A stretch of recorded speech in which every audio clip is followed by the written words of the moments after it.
Olá! Shows, gritos, som alto, barulho, ruídos. No final, é o nosso ouvido que sente as consequências. Todo mundo sai desses eventos com aquele zumbido chato no ouvido, mas com o tempo ele vai passando. No entanto, algumas pessoas convivem com o zumbido no ouvido o tempo todo. Mais de 28 milhões de brasileiros de todas as idades sofrem com zumbido. A sensação relatada é como se fosse uma cigarra que canta sem parar, ou o barulho de uma abelha, ou até mesmo um sino badalando. Muita gente acaba se acostumando com esse incômodo, mas o zumbido constante pode atrapalhar a rotina diária, o sono e até mesmo a concentração. 11 de novembro é o Dia Nacional de Conscientização do Zumbido no Ouvido. Então, aproveitando a data e também aceitando sugestão de nossos telespectadores, o tema do nosso programa de hoje é exatamente esse, zumbido no ouvido. Então, aproveite para esclarecer a sua dúvida e participar do programa. Está no ar, Pense Saúde.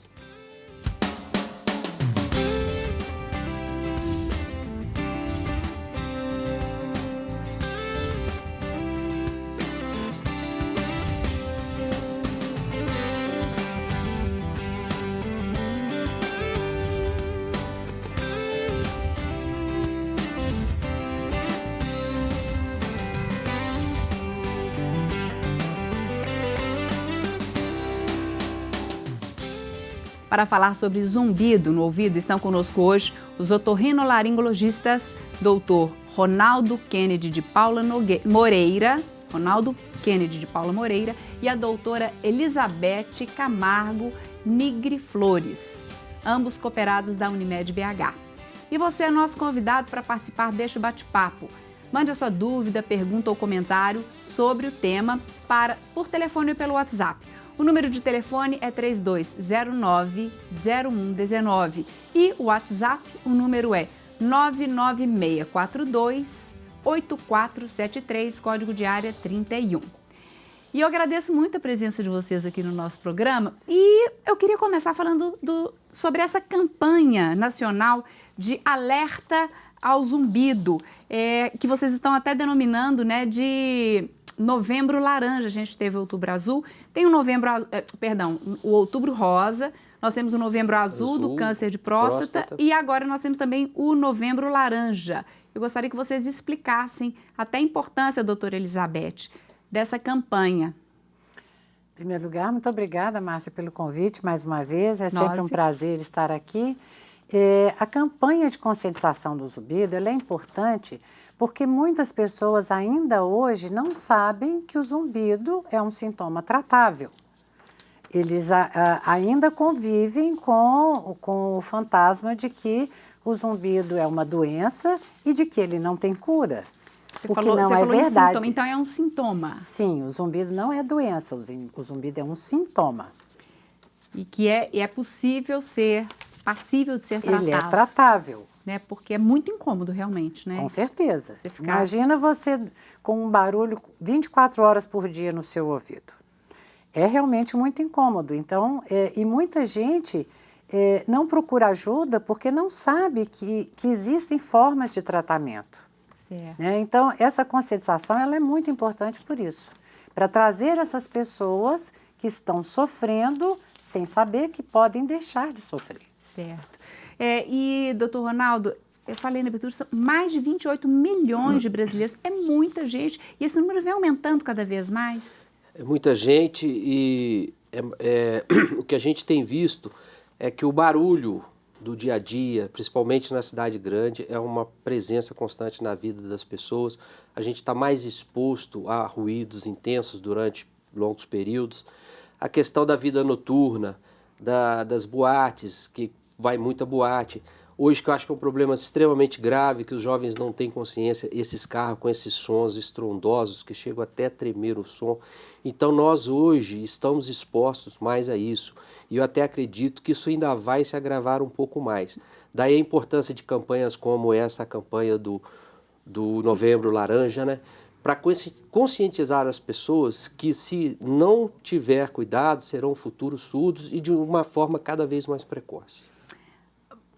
Depois eu quero até entender essa relação aí entre zumbido, mas depois, e surdez. Antes eu gostaria, o doutor Ronaldo citou aqui algumas causas, né? Falou de ruído, excesso de ruído e barulhos altos, às vezes em locais fechados, como por exemplo um carro. Eu gostaria que você citasse outras causas, doutora Elizabeth, que podem acabar resultando em zumbido no ouvido. Tá.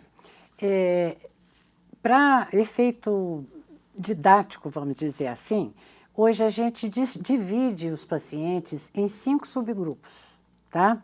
O primeiro subgrupo são aqueles pacientes que têm transtornos do ouvido.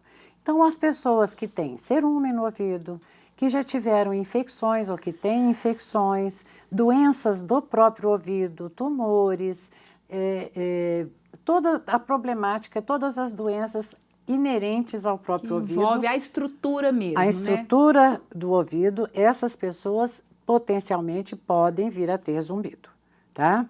Pessoas com perda de audição, pessoas expostas a ruído, tá? Então, essas são potencialmente grupo aí, um grupo. O segundo subgrupo são aquelas pessoas com transtornos metabólicos.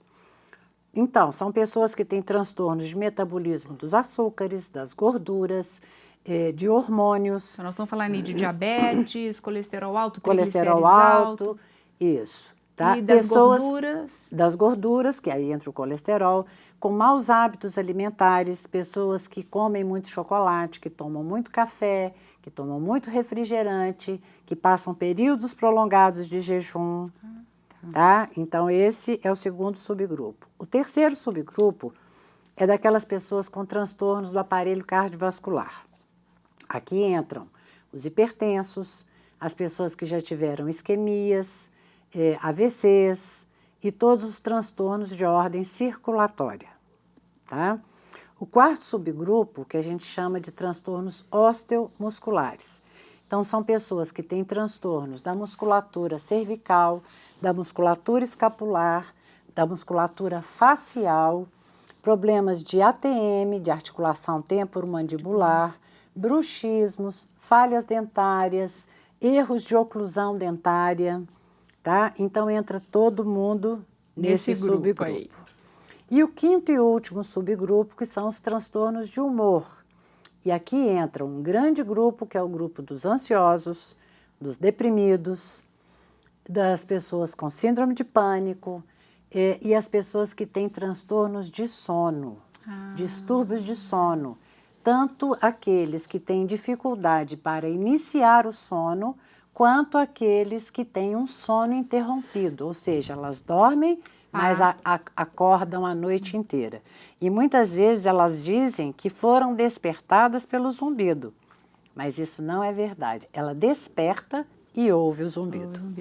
Bom, pelo que você citou aqui, eu acho que 28 milhões está até pouco. Eu acho que 100% da nossa população tem motivo aí, algum motivo, né? Para ter. Porque, né, se a gente for pensar, as doenças metabólicas têm aumentado cada vez mais. Essa coisa até que você falou, osteomuscular. A tensão, muitas pessoas trazem a tensão toda para essa região. E a própria tensão gera esse bruxismo, gera essa... Apertamento dos dentes. Ou seja, isso sem falar das outras causas. Isso não quer dizer que todo mundo que tem bruxismo vai ter são zumbido. causas assim, que estão... fatores que estão presentes na vida de... O que a gente observa é que a maioria dos pacientes tem um sintoma desse grupo, outro desse, outro desse, outro desse, outro desse. Mas claro. Dificilmente a pessoa se encaixa num único subgrupo. Entendo. Nós temos... Pode falar. Eu acho que vale a pena citar isso aqui, diante da exposição da doutora Elizabeth, com muita propriedade. Você pensar que o zumbido é uma única situação, que não tem jeito, que não tem recurso. Veja bem o tanto de coisas que ela listou aqui. Então, você pode estar enquadrado em um ou mais desses, e muitos dessas causas podem ser tratadas. Você não precisa se abster de ir ao otorrino para investigar qual que é a sua causa. Pode ser que seja uma causa que às vezes não tenha como curar 100%, mas existem métodos para amenizar e tornar possível a convivência com esse zumbido. Nós vamos saber desses métodos. Antes que nós vamos até a SUS para saber as dúvidas dos nossos telespectadores em relação ao tema. E nós temos uma delas, que é a da Alessandra. Eu gostaria de conferir essa dúvida. Vamos ver? Gostaria de saber qual pode ser o motivo desse zumbido no meu ouvido. Porque acontece sempre, né? Geralmente, às vezes quando acontece, eu fico um tempão sem escutar nele. Eu queria saber qual é o motivo, se é muita cera ou se é mesmo algum problema que está dando. Você até tinha comentado o cerume, você não é, doutor Ronaldo? Certa vez sim. O próprio cerume pode ser uma causa de zumbido. Então você vai lá, tira o cerume e o zumbido está resolvido. E essa produção de cerume ela é muito individualizada. Algumas pessoas produzem muito mais do que outras, né? Cada um é cada um. E outra coisa, cera não é sujeira, o ouvido produz, ela é necessária. Só que alguns pacientes têm uma produção excessiva. E ela ela arrolha o conduto e pode gerar essa situação de zumbido. Na realidade, o zumbido, sempre como sintoma, você, quando vai avaliar, tem que buscar a causa e tratar a causa. Nesse caso, porque você citou, a causa é o cerume. Eu tiro o cerume, certamente eu vou resolver o problema, a não ser que haja um outro problema associado, né? Como você mesmo falou, né, doutora Elizabeth? Às vezes vem um ou mais fatores associados. Sim. Não é isso? O que a gente vê na prática é que o zumbido é um sintoma multifatorial. Ele dificilmente tem uma causa única. Tá. Né? Nós vamos conversar, então, mais nos próximos blocos, inclusive para saber de algumas relações, como você citou, zumbido, surdez, uma coisa pode levar a outra. Daqui a pouco a gente entende. Nós vamos para um breve intervalo e, enquanto isso, aproveite para participar do nosso programa com a sua dúvida, pergunta, comentário ou até mesmo depoimento sobre zumbido. Lembrando que esse foi um tema, inclusive, sugerido por telespectadores nossos, porque parece que realmente a queixa é muito frequente. Você pode participar mandando a sua pergunta por telefone, o número é 3209-0119, ou pelo WhatsApp, o número é 99642-8473, código de área 31. Nós vamos para um rápido intervalo, mas voltamos já já. Fique por aí.